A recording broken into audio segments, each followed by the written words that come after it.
Bueno, pues seguimos, nos queda un poquito por ver del tema este de la documentación y bueno, pues básicamente lo que nos faltaba por ver ya solamente era lo del permiso por puntos. A ver, el permiso por puntos, bueno, se impuso ya hace unos cuantos años y bueno, pues es una forma de controlarnos para que sigamos, bueno, pues conduciendo de la forma correcta y demás.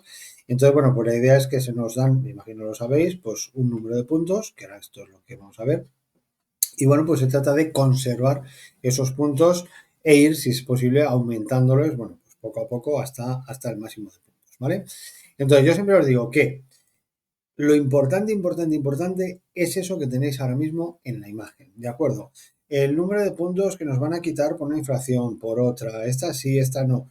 Eso no os lo van a preguntar porque además eso es algo que va cambiando de vez en cuando. Yo sé que en los test hay alguna pregunta del número de puntos, pero esto no es una pregunta habitual en el examen. Como siempre os digo, está ahí, echadle un vistacillo, pero lógicamente no vamos a ir desgranando uno por uno, pues con esta infracción te quitan 3, con esta te quitan 5, con esta. Eso no lo vamos a hacer, ¿vale? Entonces, como digo, lo importante es lo que tenemos aquí. Entonces, fijaros qué dice que cuando nosotros obtenemos el permiso de conducir, bueno, pues nos van a dar 8 puntos, ¿de acuerdo? ¿Vale? ¿Hasta cuándo? Bueno, pues hasta que tengamos más de 2 años del permiso de conducir. Es decir, si yo durante los 2 primeros años de haber obtenido el permiso de conducir no cometo infracciones, bueno, pues en este caso de 8 voy a pasar en esos 2 años a 12 puntos, ¿vale? Si sigo sin cometer infracciones, ¿vale? Sigo portándome bien y sigo recuperando puntos, bueno, pues 3 años después, es decir, han pasado 2, pues otros 3 a los 5 años, nos van a dar 2 puntos más y de 12 pasaríamos a tener 14 puntos, ¿vale? Que además esto nos lo cuenta aquí abajo, ¿vale? Y luego, otros 3 años más, bueno, pues en ese caso, si no cometemos infracciones, llegaríamos a tener, nos darían un punto más y llegaríamos a los 15, que es el máximo. ¿De acuerdo? Es decir, si yo no cometo infracciones desde que tengo 8 puntos hasta que puedo tener 15, tienen que pasar 8 años, ¿vale? Primero 2, luego 3 y luego 3. 8 años en total, ¿vale? Y luego, pues lógicamente, pues intentar mantenernos esos 15 puntos, ¿vale? Perdemos todos los puntos y tenemos que recuperar el permiso de conducir. Ahora veremos cómo también. Bueno, pues en ese caso, por así decirlo, sería volver a empezar. Volveríamos a los 8 puntos, a los 4 años, a los 2 años tendríamos 12, luego tendríamos 14 y luego ya tendríamos los 15, ¿vale? Entonces, como digo, básicamente esto es lo importante del permiso por puntos, ¿vale? Lo de la pérdida de puntos, bueno, pues como dice ahí, ¿cuándo? Bueno, pues cuando cometemos una infracción y dice eso sea una sanción, la infracción se convierte en sanción firme en vía administrativa. ¿Cuándo la sanción es firme? Bueno, pues una de dos, o bien cuando finalizamos la vía administrativa, es decir, recurrimos la sanción, nos contestan que no, volvemos a recurrirla, nos vuelven a contestar que no, bueno, pues ahí ya se pone fin a la vía administrativa y si quieres seguir recurriendo, te tienes que ir a la vía judicial. En ese caso, pues ya te quitan todos los puntos y si luego, bueno, pues demuestras que esa infracción no era tal, pues que era un error y demás, pues lógicamente los puntos te los vuelven a dar, que generalmente ya os aseguro que no es el caso, ¿vale? O bien, otra forma de que la sanción sea firme, que es reconociendo los hechos. ¿Cómo reconozco el hecho? Pagando la multa. Si yo pago la multa, porque digo que estoy de acuerdo, lógicamente, y ya está, ¿vale? Además, sabéis que las multas, bueno, pues se reducen la cuantía económica un 50% si las pagamos en los 15 días siguientes a la recepción. Entonces, bueno, pues eso hace que mucha gente no recurra, porque dice, me han puesto una multa de 200 euros, voy a recurrir, no sé qué, lo voy a perder y voy a pagar 200, pues prefiero pagar 100 ahora y ya está. A no ser que veas muy claro que evidentemente esa multa es un error, ¿vale? Pues te hemos pillado tu vehículo mal estacionado en Alicante, pero si yo no he salido de Coslada, pues lógicamente en ese caso sí, pero si no, pues la mayoría de las veces lógicamente es porque hemos hecho alguna cosilla, ¿vale? Bueno, como dice ahí, bueno, pues tenemos las infracciones por las que podemos perder puntos, que insisto que esto no lo vamos a aprender, ¿vale? Y luego tenemos una cosa que sí es muy importante, el tema de la recuperación de puntos, ¿vale? La recuperación es muy sencilla. Si no hemos perdido todos los puntos, ¿vale? Nos queda algún punto, fijaros que tenemos que tienen que pasar 2 años sin que nos sancionen, y voy a decir sin cometer infracciones, sin que nos sancionen por ello, y en ese caso a los 2 años recuperamos los puntos que hemos perdido por cada infracción. Entonces, bueno, pues como os digo siempre, recuperar puntos es fácil, es portarse bien. Me han quitado 6 puntos porque he hecho no sé qué. Bueno, pues si durante 2 años no cometo ninguna infracción, recupero esos 6 puntos sin ningún tipo de curso ni de problema, ¿vale? Ahora bien, imaginaos que nosotros queremos recuperar parcialmente los puntos que hemos perdido, porque yo que sé, hemos cometido infracciones y me quedan 2 y no me quiero quedar con 2. O porque hemos perdido todos los puntos. Entonces, en ese caso es cuando sí podemos hacer estos cursos que vienen aquí, ¿vale? Y uno sería para recuperar algunos puntos cuando todavía nos quedan, ¿vale? Entonces, en este caso, fijaros que nos permite recuperar los puntos, pero como máximo dice recuperamos 6, ¿vale? Es decir, si nos han quitado 8, pues no, con este curso hacemos 6. Si nos han quitado 4, evidentemente recuperamos 4, no te van a dar 2 de regalo ni mucho menos, ¿vale? Entonces, el precio no lo sé, no voy a decir algo y no va a ser cierto, creo que son ciento y pico, 200 y ciento y mucho, 200 y poco, creo recordar que es algo así, y como veis dice que bueno, pues son 12 horas, ¿vale? Este curso no tiene examen, ¿vale? Se va a una escuela que tenga la recuperación de puntos, se hace el curso, que además hay que ir obligatoriamente, hay que demostrar que hemos ido por huella dactilar y demás, y ya está, ¿vale? Sin embargo, tenemos luego el otro, que sería para recuperar el permiso de conducir, que hemos perdido todos los puntos, y en este caso hay que hacer el curso, que es el doble de todo, doble de precio, doble de duración, pero además, en este caso, tenemos que hacer un examen, ¿de acuerdo? Entonces, las jefaturas provinciales convocan cada cierto tiempo, creo que son cada mes, no estoy muy seguro, cada mes me parece, convocan estos cursos y, bueno, pues lógicamente, convocan este examen, tú te preparas, te examinas y lo tienes que superar la prueba. No es un examen fácil, ¿de acuerdo? Es un examen complicadillo.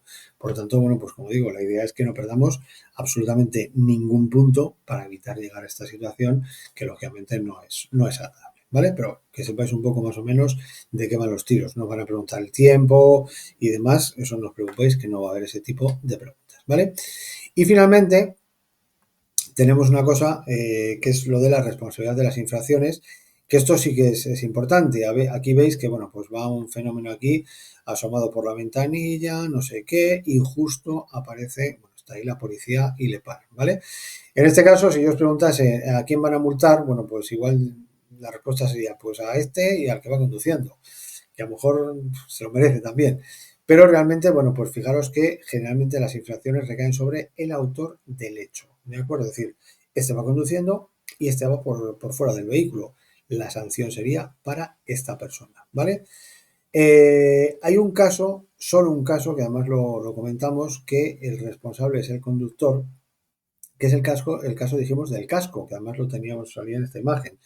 En el caso de que alguien no lleve, el acompañante no lleve el casco en la moto, la sanción recae sobre la persona que va conduciendo. Como dice ahí, lo mismo como si llevamos personas que no tengan la edad mínima, que dijimos que era 7 o 12 años, dependiendo de las circunstancias, ¿vale? Y finalmente, bueno, pues en el caso de los menores, pues esto también es evidente. ¿Quién responde ante lo que haga esta persona que está montando en el vehículo, que quita el freno de mano y que golpea el coche de atrás? Bueno, pues en este caso, quien responde, bueno, pues son los padres, los tutores o las personas que estén a cargo de ese menor. Como dice ahí, solamente responden sobre la parte pecuniaria, ¿vale? Solamente el dinero. Lógicamente, si lo que comete ese menor lleva a la retirada de puntos, no te quitan los puntos ni a la madre, ni al padre, ni al familiar que esté a cargo de él, ¿vale? Solamente el tema del dinero, ¿vale? Bueno, lo de la detención del vehículo, bueno, pues también es importante, que bueno, pues es lo que os he comentado hace un momento. Si no pueden detener el vehículo, por ejemplo, el tema del radar, el radar te echa la foto, detectan la matrícula y a través de la matrícula envían la multa. Como decíamos antes, ¿a quién le envían la multa? Bueno, pues en un principio al titular del vehículo, al propietario del vehículo. Si ha sido consignado, como dice ahí, un conductor habitual, es decir, esto lo suelen hacer, ya os lo he comentado alguna vez, las empresas, ¿no? Pues las empresas, imaginaos una empresa de reparto que tiene una furgoneta y la lleva siempre, cada furgoneta, la misma persona. Bueno, pues la empresa tiene la opción de comunicar a tráfico quién es el conductor habitual de cada uno de los vehículos y en ese caso la multa llegará a ese conductor, ¿de acuerdo? Si no es el propietario, le llega a él y no es el conductor habitual, le llega a él, bueno, pues en ese caso, como digo, esa persona tendrá que decir quién iba conduciendo el vehículo en ese momento, cosa que a veces pues es un poco complicado. Como decía antes, si yo no soy capaz de decir quién conducía mi vehículo ese día a esa hora, la multa me la pongo. ¿De acuerdo? Por eso, como digo, es muy importante esto de si lleva alguien el vehículo que no soy yo, lo lleva habitualmente, pues ponerlo a su nombre como conductor habitual para evitar este tipo de problemas, como digo, ¿vale? Bueno, en caso de las empresas de arrendamiento, bueno, pues si es alquiler con conductor, es como digo, la persona que esté a cargo de ese vehículo. Y en el caso de vehículos de alquiler sin conductor, el responsable es la persona que firma el contrato. Esto es muy importante porque yo siempre os pongo un ejemplo de, nos vamos de vacaciones a Ibiza. Dos chicas, dos chicos, amigos, tal, no sé qué. Uno paga, bueno, uno firma el contrato, lo pagan entre todos, pero luego, venga, déjame un poquito el coche, venga, ahora le llevo yo, ahora no sé qué, no sé cuántos. Se comete una infracción, no nos paran, no nos identifican, ¿y a quién le llega la multa? Al que ha firmado el contrato, ¿vale? Sí, evidentemente la cuantía económica se puede repartir, 200 euros, venga, 50 cada uno y ya está. El problema son los puntos. Si llevas la retirada 6 puntos, no puedes decir, venga, un punto y medio cada uno. No. En este caso, los puntos se los quitarían a la persona que, bueno, pues que estuviese ahí en el contrato, a no ser que podamos saber quién iba conduciendo en ese momento y esa persona se haga cargo. Otra cosa es que luego reconozca el hecho o no, ¿vale? Entonces, como digo, al final son todo problemas. Vale, y luego, bueno, pues como decíamos, en el caso de que no se puede identificar al titular o sean, como decíamos, sanciones del estado del vehículo y demás, pues en ese caso, como decimos, es el titular o el arrendatario, perdón, a largo plazo. Esto es, ahora está muy de moda el tema de contratar un vehículo, como dice en el anuncio, suscribirse a un vehículo, que en vez de comprarlo, bueno, pues es como una especie de renting, ¿no? Es como que lo alquilas durante X tiempo. Bueno, pues durante ese tiempo, lógicamente, tú eres prácticamente el titular y lógicamente las sanciones irán a tu nombre. ¿De acuerdo? Pero como digo, esto lo explicamos, pero realmente imagino que es entendible que sea de esa forma, sí o sí. ¿De acuerdo? Bueno, pues alguna duda de la documentación del vehículo, alguna cosilla, tengo por aquí algo aquí. Le quitarían los puntos al dueño del coche, aun si el coche es prestado y comete una infracción. A ver, le quitarían los puntos si no es capaz de demostrar o de decir quién conducía el vehículo, ¿vale? Entonces, sí, sí, imaginaos, no, si es robado, no, si es robado. Imaginaos que, lo del robado ahora lo explico. Imaginaos que yo te dejo el coche a ti, Fran, ¿vale? Y te vas por ahí y dices, el coche este, pues voy yo como un loco y tal. Y te ponen una multa, ¿vale? Si te paran, la multa es para ti, evidentemente. Pero si no te paran, la multa me llega a mí. Entonces, yo sí digo, pues mira, yo le dejé el coche a esta persona, a Fran, tal, no sé qué, le dejé el vehículo. Bueno, pues en ese caso, iría a ti la multa, pero insisto, ahora eres tú el que tiene que decir que tú ibas conduciendo. Por eso, como digo, es un problema, hombre. A ver, siendo un familiar, lo normal es que reconozca el hecho, pero siendo un conocido, pues, a mí qué me dices, yo no quiero saber nada, no, ese día no era, ese día no me lo dejaste. En el caso del vehículo robado, bueno, pues si es robado, el dato también ahora te lo digo. Si es robado, bueno, pues si tú demuestras que es robado, o sea, una denuncia y demás, bueno, pues en ese caso quedarás exento. Otra cosa es que demuestres que te lo han robado, ¿vale? Y si es de autoescuela, esta es una buena pregunta. Las sanciones a un coche de autoescuela son para el profesor, ¿de acuerdo? El profesor, recordar que es el conductor, el que lleva los mandos adicionales. Por lo tanto, si os saltáis un semáforo en rojo, la multa, si yo voy dando clase, pues sería para mí, ¿de acuerdo? Entonces, como digo, bueno, pues sería para nosotros. Sí, toma. Luego el día del examen, si piso el freno, diré, ¿te acuerdas de la multa de comisión? Pues ahora la vas a pagar, ¿vale? Así que eso no lo hagáis, ¿vale? Hoy, sin ir más lejos, en el examen, pues una alumna mía se ha saltado un semáforo. Yo no he frenado porque he visto el coche atrás que venía muy cerca, de hecho él lo ha pasado también, entonces me ha dicho esa amiga, dice, ¿no has visto el semáforo? Digo, sí, sí lo he visto, digo, pero teníamos uno detrás, tal, y dice, vale, vale. El resultado, si yo piso o no piso, a efectos del examen es el mismo, ¿de acuerdo? Suspenso automáticamente, ¿de acuerdo? Entonces sí que es cierto que si yo veo que el vehículo atrás no está, pues yo ahí freno, porque lógicamente si nos ve la policía nos pueden poner una multa, ¿de acuerdo? Pero en este caso el responsable es el profesor, ¿vale? Bueno, pues como digo, hemos terminado el tema de la documentación del vehículo y vamos con un tema que es muy largo, pero le vamos a reducir todo lo que podamos, ¿vale? Os explico. Del tema 8 no se ve prácticamente nada, porque es el tema de primeros auxilios y bueno, pues veremos la primera parte, que es lo importante, y ya está. El tema 9 no se ve absolutamente nada, ¿de acuerdo? ¿Por qué? Porque es mecánica, ¿vale? Y de mecánica de eso sí que no preguntan nada, nada, nada, ¿vale? Nos pueden preguntar alguna cosa que os puede parecer de mecánica, pero va enfocado a la seguridad vial, ¿de acuerdo? Por lo tanto, de lo que es mecánica pura y dura, no os a explicar absolutamente nada. Y luego sí, nos quedaría por ver el tema último, el tema 10, que ese le vemos entero, porque son las técnicas de conducción, que sí, bueno, pues sí que es interesante tenerle en cuenta, ¿vale? Entonces, como digo, dicho esto, vamos a empezar el tema 7. Es un tema muy largo, pero insisto que yo voy a intentar reducirlo todo lo que pueda, porque al final siempre me enrollo mucho y al final no avanzamos. Y yo quería, más o menos el miércoles, terminar ya el intensivo para que no se os haga demasiado cuesta arriba ni a vosotros ni a mí, ¿vale? Entonces, bueno, pues como digo, empezamos con el tema de los accidentes y bueno, nos hablan un poquito de ese problema que hay. Fijaros, bueno, pues una de las cosas que destaco aquí siempre, bueno, pues dice que fijaros que es una de las principales causas de mortalidad y lesiones en nuestro país, ¿vale? Como dice, no solamente en España, a nivel mundial, lógicamente, por lo tanto, bueno, pues hay que intentar evitar esto a nivel personal, lógicamente, y a nivel global, pues por supuesto, poco a poco se puede conseguir, se puede conseguir, perdón.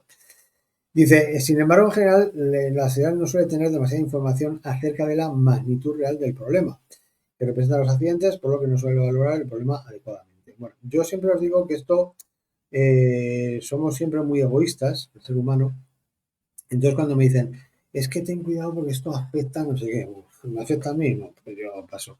Y esto es triste, pero es algo así, ¿no? Pues es como pues el tema de, por ponernos un ejemplo, de ahorrar agua, ¿no? Es que llega el verano y la gente que tiene piscina gasta un montón de agua. Entonces yo pues ahora me ducho y me tiro 3 horas duchándome. Es un, como digo, un problema de todos, ¿de acuerdo? Pues si todos intentamos ahorrar, lo conseguiremos. Y yo digo, no, pues como este gasta, yo gasto más, pues al final tenemos un problema más grave. Entonces, en este caso, ya que es un problema, aparte de global, es individual, bueno, pues lo que tenemos que intentar es no tener un accidente nosotros y no provocar un accidente a otro conductor nosotros. De esa forma, pues evidentemente evitaremos primero nuestros daños y luego, como digo, a nivel global. No nos dice el coste directo de los accidentes. Hace unos años sí venía aquí reflejado. Simplemente nos dice, bueno, supone un impacto enorme económico para todas las personas, como dice ahí, de forma directa o indirecta. Un accidente de circulación tiene muchos gastos, ¿vale? Muchísimos gastos. Por si es un accidente grave, policía, ambulancia, bomberos, psicólogos en algunos casos. De hecho, se dice que un accidente de circulación lo sufren alrededor, cuando hay una muerte, o unas lesiones muy graves, alrededor de unas 100 personas, ¿vale? Entre familiares, conocidos, amigos, compañeros y demás, bueno, pues de mayor o menor medida, pues lo sufren. Unos de forma emocional, pero también es un gasto, un sufrimiento económico en muchos casos, ¿de acuerdo? Entonces, como digo, no lo dice ya, pero antes sí que nos decía que a cada español nos suponen los accidentes de tráfico al año unos 475 euros.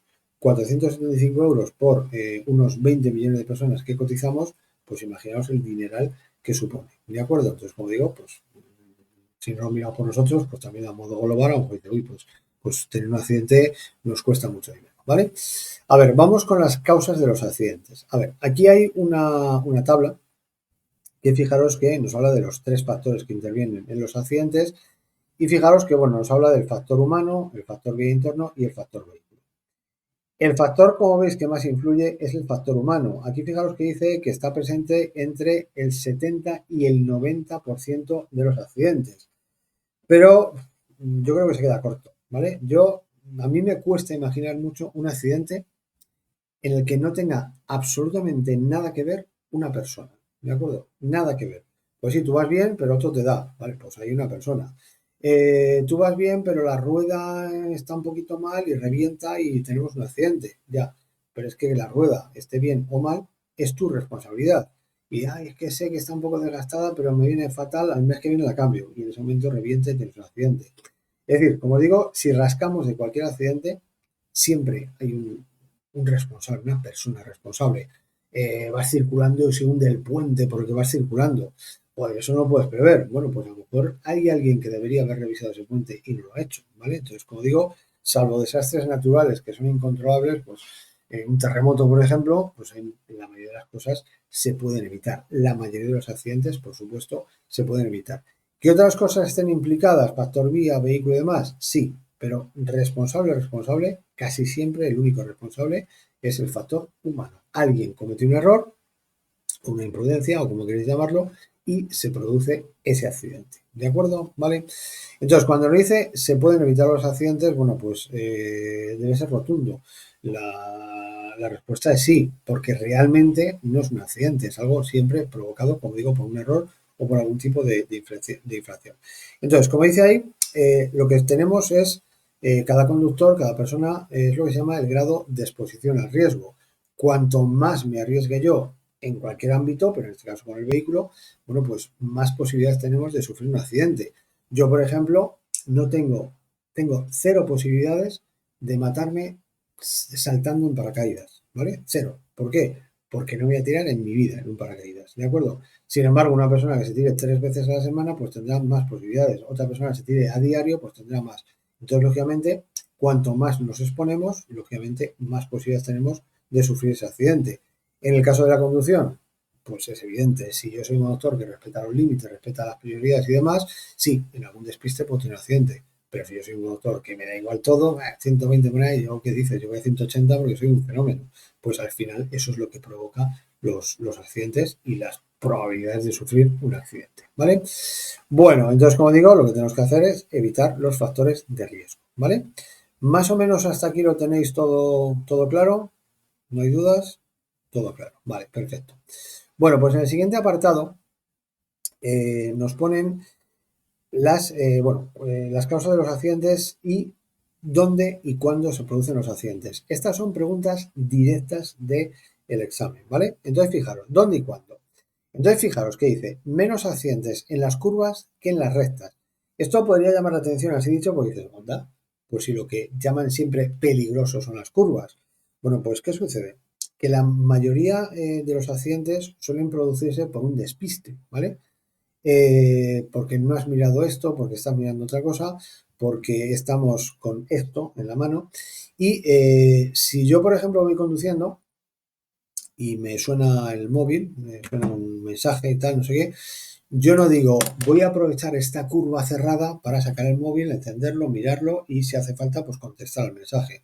No, ¿qué sucede? Yo en la curva, mi nivel de atención lo subo, ¿vale? Lo elevo para estar pendiente por si pasa algo, pero llego a esta recta de la derecha y digo, madre mía, qué pedazo de recta. Aquí, pues luego, esta es la mía. Voy a mirar el móvil, voy a cambiar la radio, voy a hacer no sé qué, voy a sacar el bocadillo, voy a hacer esos despistes provocados. Por lo tanto, se producen más accidentes en las rectas que en las curvas, ¿vale? Menos víctimas. Bueno, pues cuidado con esto. Hay más accidentes en poblado, ¿vale? Muchos más. Pero víctimas, heridos graves o muertes, por supuesto, se producen más fuera de poblado, porque lógicamente la velocidad a la que se circula es más elevada, ¿vale? Y luego, bueno, pues como dice ahí, son más seguras las autopistas que las carreteras convencionales. Motivo, pues simplemente porque las autopistas tienen dos calzadas separadas, ¿vale? Entonces no hay cruces a la misma altura y una colisión frontal es mucho más difícil, ¿vale? Esto, como digo, tampoco os paréis a preguntar por qué sí, por qué no. ¿Por qué? Porque esto es estadística, es decir, hay más accidentes en poblado, es cuestión de estadística, pero los más graves se producen evidentemente en vías fuera de poblado, ¿vale? Bueno, y vamos con lo de los momentos, que igual también hay preguntas sobre esto. Entonces, fijaos que dice, las horas más peligrosas del día son las de entrada o salida del trabajo. Si en una respuesta nos ponen entrada o salida, bueno, pues la hora más peligrosa es la salida de las dos, ¿de acuerdo? ¿Por qué? Porque salimos cansados de trabajar y demás y se producen más accidentes en ese momento. Lógicamente, entre la entrada y la salida, si tú trabajas en una oficina, pues puedes tener un accidente de tráfico a la que vas o a la que vuelves, no cuando estás en la oficina. Esto, como digo, es evidente. Luego dice también más peligrosos fines de semana y festivos, sobre todo de madrugada, no vamos a decir por qué, y dice, se producen más accidentes durante las vacaciones, y nos dice, especialmente en las de Semana Santa, verano y diciembre. Hombre, pues qué más vacaciones hay, ¿no? La gente, como norma general, pues tiene vacaciones en verano, Semana Santa y en diciembre, ¿vale? No, alguno tiene sí una semanilla en febrero, pero es lo menos habitual. Entonces yo siempre os digo, cuidado con las vacaciones, que llego a la playa, que veo esto, mira esto, no sé qué, tenemos que ir aquí, mira qué sitio y tal, y te despistas y al final pues tienes un accidente, ¿de acuerdo? Por lo tanto, tener mucha precaución y sobre todo en esos momentos de euforia, de estás llegando, estás viendo una cosa que te gusta, no sé qué, pues mucho cuidado con esto, ¿vale? Bueno, hasta aquí me imagino que todo claro, ¿vale? Esto es bastante evidente todo, ¿vale? Tampoco hay mucho que explicar. Bueno, vamos con el siguiente apartado que tenemos los grupos más vulnerables. Esto es lo que os digo que es muy repetitivo, por eso voy a intentar reducirlo. Los grupos vulnerables del tráfico, bueno, pues son los que o bien tienen más posibilidades de tener un accidente y por otra parte los que en caso de accidente sufren más daños, ¿vale? Pues que son pues, peatones, conductores de ciclos, ciclomotores, motocicletas y demás, ¿vale? Entonces, bueno, pues empezaríamos con los conductores jóvenes, ¿vale? El accidente juvenil. Y fijaros que aquí también nos da un dato que nos debería hacer recapacitar un poco. Fijaros que dice, en España son la principal causa de mortalidad juvenil entre 15 y 29 años y también la principal causa de lesiones medulares como consecuencia de un traumatismo. Entonces, bueno, pues como os digo, esto es algo que está en nuestra mano. Yo siempre os pongo el ejemplo que yo siempre decía, desde hace muchos años, pues es que, claro, si el problema de la mortalidad en España fuese un virus, fijaros que yo soy profeta casi, decía, bueno, pues los médicos tendrán que solucionarlo en los laboratorios, los científicos, tal, no sé qué, los químicos, tal. Bueno, pues ha pasado, ¿no? Pero esto está en nuestra mano, es decir, los conductores, no solamente los conductores, peatones, tal, somos los que tenemos que tener mucha precaución para evitar sufrir ese accidente. En el caso de la mortalidad juvenil, bueno, pues como digo, sois vosotros, sois los jóvenes, los que estáis en esa edad, los que tenéis que tener mucha precaución, no digo por los demás, sino sobre todo por vosotros, ¿vale? Y de hecho, fijaros que dice, a partir de los 15 años aumenta la mortalidad, perdón, de forma importante, coincidiendo con que a esa edad, pues muchos ya pueden conducir ciclomotores y demás, ¿vale? Entonces, como digo, pues es un dato bastante triste. En el caso de los jóvenes, ¿dónde y cuándo? Pues fijaros, dice, en las grandes ciudades y alrededores, sobre todo dice entre estos de ida y vuelta a lugares de ocio y de trabajo. Bueno, pues esto también es evidente.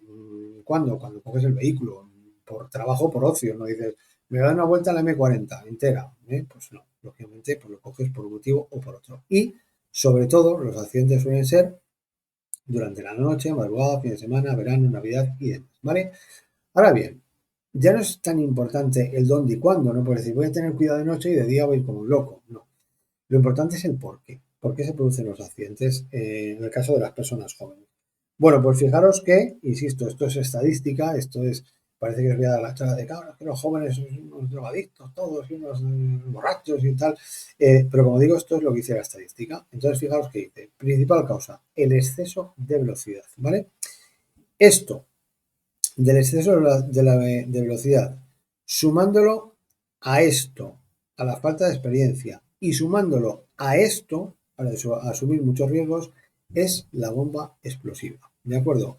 Yo creo que soy un fenómeno, ¿eh? Yo soy un conductor genial, yo lo hago bien, los demás lo hacen mal, yo soy Fernando Alonso, ese es el peligro, ¿de acuerdo? Es decir, te has sacado el permiso de conducir, se te ha dado bien, se te ha dado mal, se te ha dado regular, eso como sea, pero tienes que conocer tus limitaciones, es decir, tienes el permiso de conducir y tienes que seguir aprendiendo, tienes que conducir mucho para ser un conductor experto.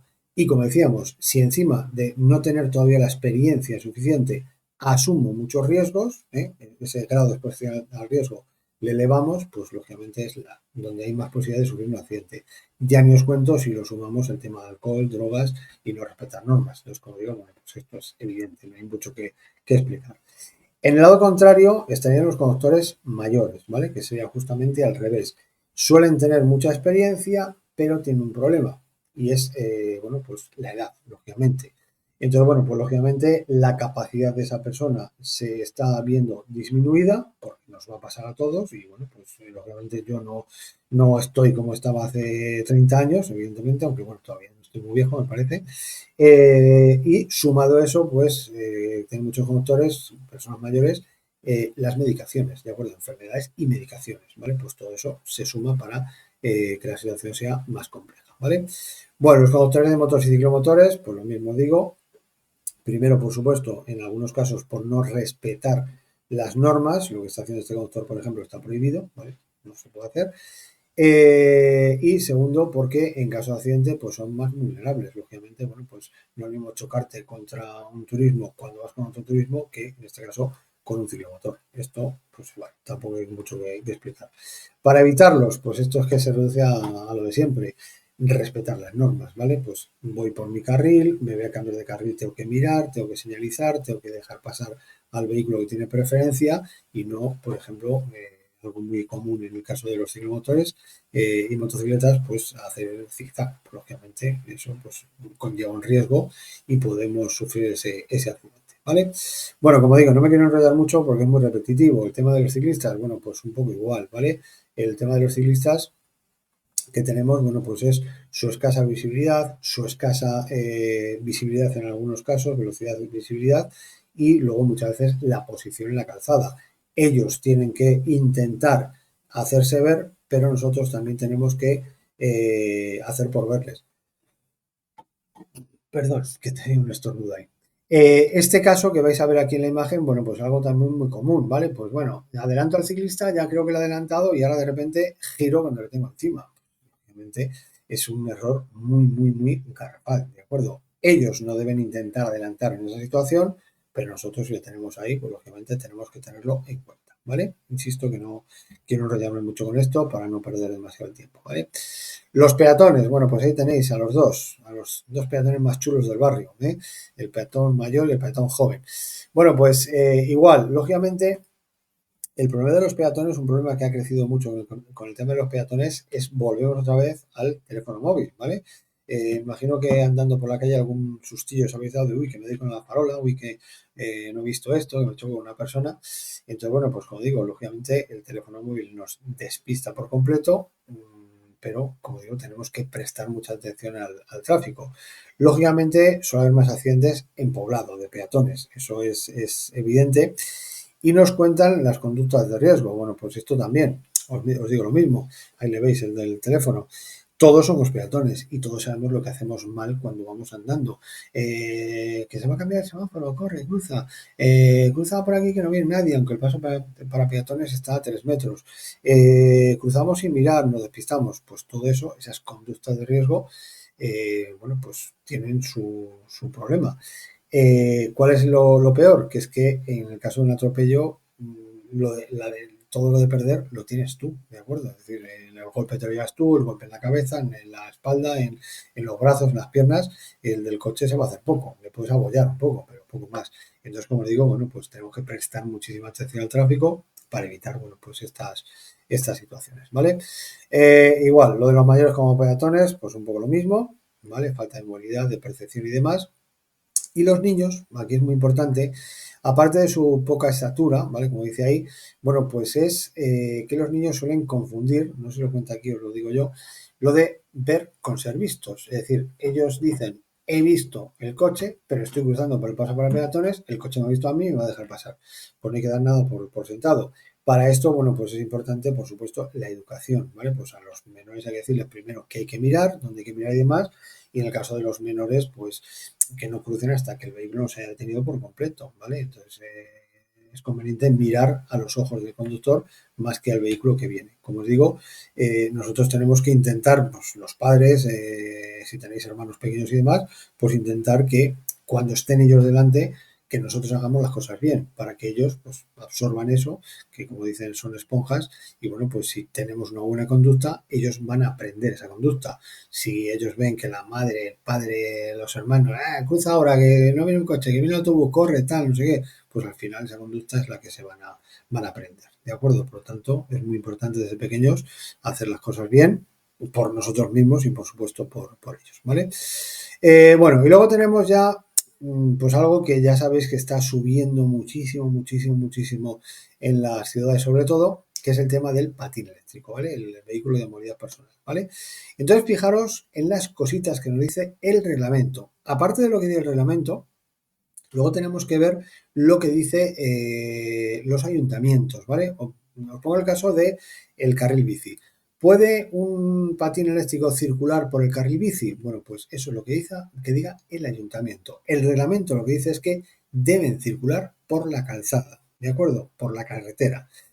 Ahora bien, si el ayuntamiento autoriza a circular por los carriles bici, en ese caso lo pueden hacer. Si no, en teoría no, ¿vale? ¿Puede circular un patín eléctrico por una zona peatonal, por la acera? No, ¿de acuerdo? Y esto, no sé si alguno de vosotros tiene patín eléctrico, si lo hace, no lo hace y demás, pero está prohibido, ¿de acuerdo? Entonces, bueno, pues no pueden cruzar, no pueden circular por una zona peatonal y tampoco pueden cruzar por un paso de peatones, a no ser que se bajen del vehículo y en ese caso serían considerados peatones, ¿de acuerdo? Entonces, como os digo, estas cositas es conveniente saberlas para que en caso de accidente, bueno, pues sepamos la responsabilidad que tenemos, ¿vale? Entonces, como os digo, lo que dice el Reglamento General de Circulación sobre los patines eléctricos, bueno, pues fijaros que dice que el uso del casco es obligatorio, ¿vale? Que de momento todavía muchos conductores no se lo ponen, ¿vale? Y es obligatorio. Y fijaros que dice, le afectan todas las normas o prohibiciones comunes. Y dice, cabe recordar que la tasa máxima de alcoholemia permitida para menores de edad es de 0,0. Esto es muy importante, porque recordar que, por ejemplo, bueno, recordar no, que lo veremos ahora más adelante, hay una tasa de alcoholemia para el conductor de una motocicleta o de una bicicleta, pero si el que conduce ese vehículo es menor, que lo podría ser en el caso de las motos de hasta 125, ciclomotores y demás, bueno, pues en ese caso la tasa de alcoholemia sería cero, ¿de acuerdo? Ninguna. ¿Que debería ser para todos así? Bien, pero lo que dice el reglamento es eso. Y eso recordarlo, que esa es una pregunta que también puede salir. Bueno, como dice ahí, bueno, no deben superar los 25 kilómetros por hora, no deben circular por las aceras, que esto a veces hay gente que me lo discute, no, pero es que no, el reglamento no dice eso, tal, no sé qué. Bueno, pues aquí lo tenemos, esto es un artículo del reglamento, ¿vale? Y luego, como dice, lo demás, sobre la mínima y demás, quedan reguladas en las ordenanzas municipales. Como dice ahí, la mayoría lo prevén a los 16, pero eso es lo que digan las ordenanzas, ¿de acuerdo? Entonces, bueno, pues como digo, es muy importante conocer esa normativa para poder cumplirla y no llevarnos sorpresa. Es que iba por la acera y el policía me ha multado.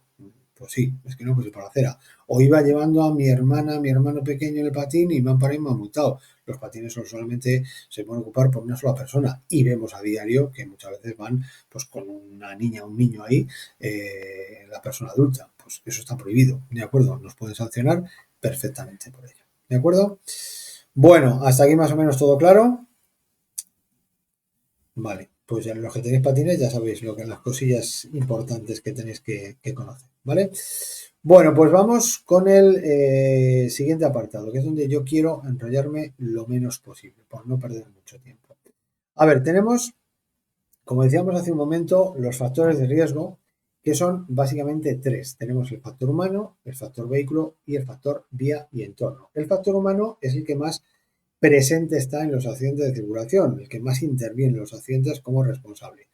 Y aquí nos dice, en general, no como antes hemos visto en el caso de los menores, los mayores y demás, qué factores tomamos, asumimos a la hora de conducir, ¿vale? Pues son las causas de los accidentes. Entonces, fijaros que la principal causa de accidentes es la velocidad, ¿vale? Eso es lo más importante. No respetar los límites de velocidad o no llevar una velocidad adecuada, que de eso también hablaremos un poquito más adelante. No, hemos hablado ya de ello. Bueno, la fatiga del sueño, enfermedades, calor, medicamentos, distracciones, consumo de alcohol y drogas de abuso, ¿vale? Entonces, bueno, pues como digo, todo influye, pero unas cosas influyen más. Si encima no es solamente una, sino que a la velocidad además le sumo que estoy enfermo y le sumo que me he tomado 3 copas, pues lógicamente las posibilidades de sufrir un accidente evidentemente son mayores, ¿vale? Entonces, nos habla lo primero de esa velocidad. Bueno, pues a ver, esto es evidente. A más velocidad, más posibilidades de tener un accidente. Y a más velocidad, si sufre un accidente, los daños evidentemente son mayores, ¿vale? Entonces, fijaros que también dice que se puede considerar un factor de riesgo el hecho de circular por debajo de la velocidad mínima, lo que se conoce como velocidad anormalmente reducida, ¿vale? Yo con esto os quiero aclarar una cosilla que me pasó hace un tiempo en un examen, y es que un alumno mío, creo que también lo he contado ya alguna vez aquí en el intensivo, llegó el día del examen y hizo el examen súper lento, ¿vale? Súper lento. Bueno, el motivo era pues que un amigo le había aconsejado ir muy despacio, el mismo que le dijo que mirase exageradamente los espejos retrovisores. Bueno, pues como digo, ahora que lo que nos afecta es el examen, bueno, pues ir demasiado despacio es motivo de suspenso. Pero ya no solamente ir por debajo de la mínima, sino dentro de la mínima. Es decir, lo que me van a exigir es que si el límite son 50 y las circunstancias son buenas para ir a 50, lo que me van a exigir es que vaya a 50. Si yo pone 50 y digo, "Ay, yo voy con cuidado, voy a ir a 30, voy a ir a 25, que es la mínima", pues como digo, con 2 avisos que nos den, ya estamos suspensos. ¿De acuerdo? Por lo tanto, bueno, esto me gusta decirlo aquí que aparece para que lo sepamos, ¿vale? Entonces, ¿cuáles son los efectos negativos de la velocidad? Bueno, pues tenemos uno que sería algo que puede provocar o que provoca también el alcohol, que es lo que viene aquí abajo como visión túnel, ¿de acuerdo? El efecto túnel, bueno, pues se produce en este caso en la velocidad, ¿por qué? Porque al ir mucho más rápido, tenemos que concentrar nuestra atención en lo que tenemos delante, estar muy pendientes, muy concentrados en ello y perdemos la percepción de lo que tenemos en los laterales, ¿vale? Con el alcohol también, pero no es porque estés más atento, sino porque pierdes pues, prácticamente todo, ¿vale? Pero también se llama efecto túnel, ¿vale? Bueno, también se pierde la capacidad para ver y analizar. Lógicamente, todo te viene mucho más rápido y, bueno, pues tardas más en verlo y cuando lo ves, pues la decisión que tienes que tomar, pues quizá llegue tarde, llega demasiado tarde. Estamos hablando, por supuesto, de velocidades muy elevadas, ¿vale? Y luego, por supuesto, pues a raíz de esto, pues la capacidad para anticiparnos a lo que va a suceder, ¿de acuerdo? Pues un vehículo que estás viendo ahí a lo lejos y demás, pues si vas a muchísima velocidad, de repente ya le tienes encima y ya no te da tiempo a reaccionar, ¿vale? Por lo tanto, bueno, pues esos son los efectos que produce en el conductor, ¿vale? Hemos dicho que la posibilidad de sufrir un accidente es mayor, pero además los daños también son mayores. Entonces, fijaros que nos habla aquí de la velocidad y el daño corporal. Antes venían más comparativas, pero ahora viene solamente una. Y fijaros lo que viene aquí.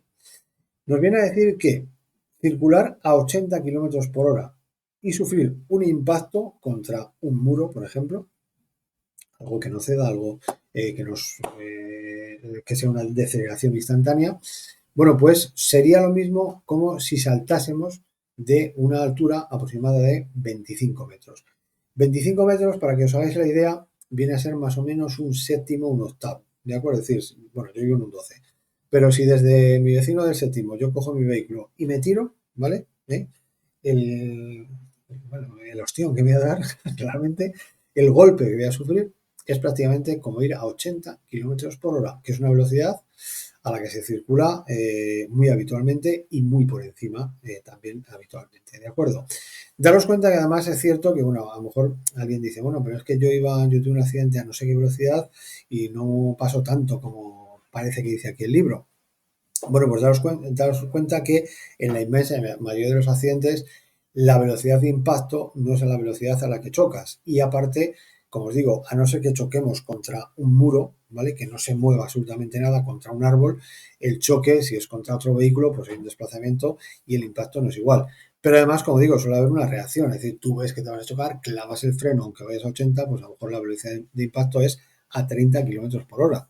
Ojo, un golpe a 30 kilómetros por hora, un golpe seco a 30 kilómetros por hora, te destroza el vehículo. Pero destrozado, pero bien destrozado. ¿De acuerdo? Entonces, como digo, bueno, pues si queréis ver algún vídeo de YouTube donde impacto a no sé qué velocidad, no sé cuánta velocidad, bueno, pues lo vais a ver y veréis cómo quedan los vehículos a 30 kilómetros por hora, que parece poca velocidad, ¿vale? Simplemente esto por curiosidad, ¿vale?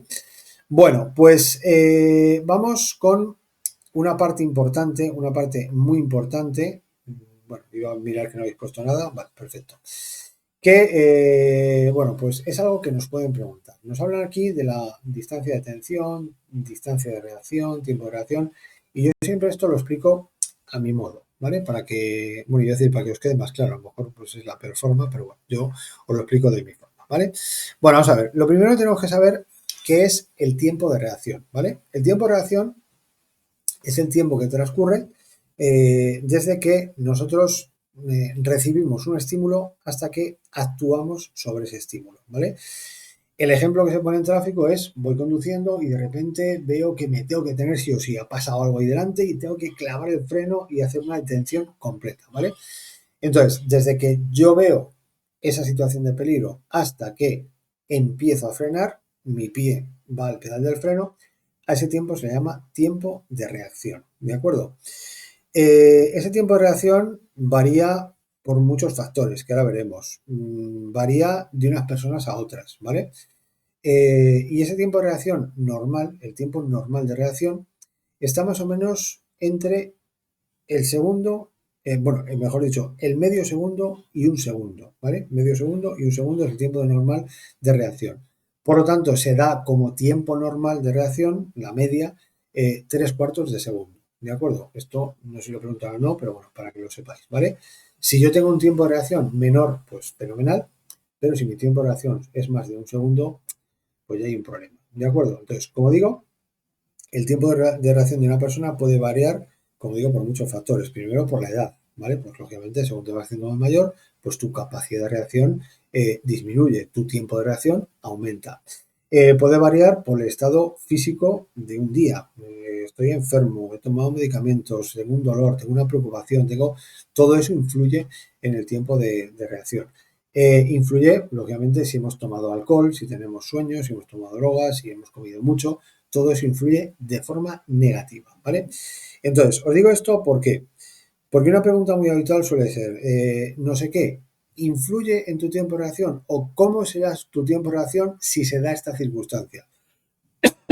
Y las respuestas van a ser siempre, el tiempo de reacción será menor, mayor o igual, ¿vale? Entonces, todo lo que me afecte a mí como persona afecta a mi tiempo de reacción. ¿Cómo? Aumentándolo, ¿vale? Es decir, yo no puedo hacer nada por reducir mi tiempo de reacción. Es cierto que yo puedo decir, voy a ir muy atento, por si pasa algo, poder reaccionar. Pero lo veré antes y reaccionaré antes. Pero desde que yo lo vea hasta que reaccione, eso yo no lo puedo variar, no lo puedo cambiar, ¿vale? Pero iré atento para verlo antes. Eso sí lo puedo hacer, ¿vale? Entonces, como digo, las cosas que me afecten a mí, que os he puesto de ejemplo de enfermedades, calor, depresión, dolor de cabeza, pastillas, alcohol, drogas, tal, no sé qué, todo eso hará que mi tiempo de reacción aumente. Ahora bien, algo que sea externo a mí, ¿vale? Hoy estoy que me atasco con las palabras. Externo a mí, eso no va a afectar. Entonces, si por ejemplo os dijesen, está lloviendo, ¿cómo será tu tiempo de reacción con la lluvia? Pues mi tiempo de reacción será el mismo. Es decir, yo voy conduciendo con un día soleado y mi tiempo de reacción me va a poner que es medio segundo. Y voy conduciendo un día lloviendo y mi tiempo de reacción es el mismo. Igual tardo más en ver el problema en un caso o en otro, pero el tiempo de reacción no varía. ¿De acuerdo?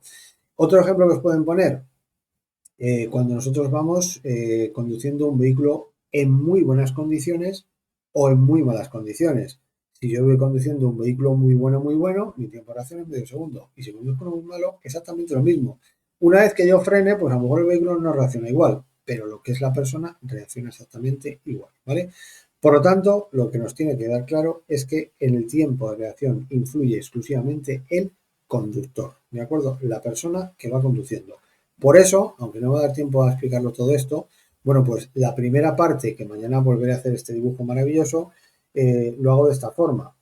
Tenemos aquí, esto es un ojo, ¿de acuerdo? O más o menos. Voy a hacer lacrimal también para que veáis que es un ojo, ¿vale? Un ojo con sus pestañejas de arriba y de abajo, ¿vale? Bueno, un ojo más o menos. Bueno, pues como digo, desde... Esto no lo enseñáis por ahí, que esto es de vergüenza, mis dibujos. Desde que yo veo la situación de peligro hasta que toco el pedal del freno, esto vamos a dibujar aquí un pedal del freno, más o menos, es un pedal del freno y esto es el pie, ¿vale? Que le está pisando, va hacia abajo para pisar el pedal. Bueno, pues desde que yo veo la situación de peligro hasta que tocamos el pedal del freno, bueno, pues como digo, a eso se llama tiempo de reacción, ¿vale? Y lo vamos a dejar, pues más o menos en 3/4 de segundo, ¿vale? Más o menos, ¿de acuerdo? Puede ser un medio segundo, puede ser un segundo, pero en torno a eso, ¿vale? Y aquí, como os digo, ¿qué pregunta nos pueden hacer? Pues, ¿qué influye? ¿Qué influye en el tiempo de reacción? Pues solamente una de los factores que influyen en el tráfico. Solamente influye, que lo pongo mal, el conductor. El conductor y, por supuesto, su estado. El vehículo no influye, la vía no influye y la velocidad, ojo, tampoco influye. Si yo voy a 100 km por hora, mi tiempo de reacción es un segundo. Si voy a 120, mi tiempo de reacción sigue siendo el mismo, sigue siendo un segundo. Recorreré más espacio en ese tiempo, pero el tiempo no varía. ¿De acuerdo? Entonces, quedaros solamente con que el tiempo de reacción influye solamente el conductor. ¿De acuerdo? ¿Vale? Si me preguntan por algo que no tiene nada que ver con el conductor, mi tiempo de reacción no varía. La respuesta que nunca va a ser correcta es el tiempo de reacción disminuye. ¿Con qué disminuye el tiempo de reacción? Con nada. ¿De acuerdo? Absolutamente yo no puedo decir me tomo esto y reacciono antes. No, para nada. ¿De acuerdo? Esto, como digo, es las preguntas que os pueden salir y de hecho imagino que alguna de este tipo os habrá salido. ¿Vale? Bueno, pues vamos a dejarlo aquí. Voy a cortar la grabación, ¿vale? Para guardarla.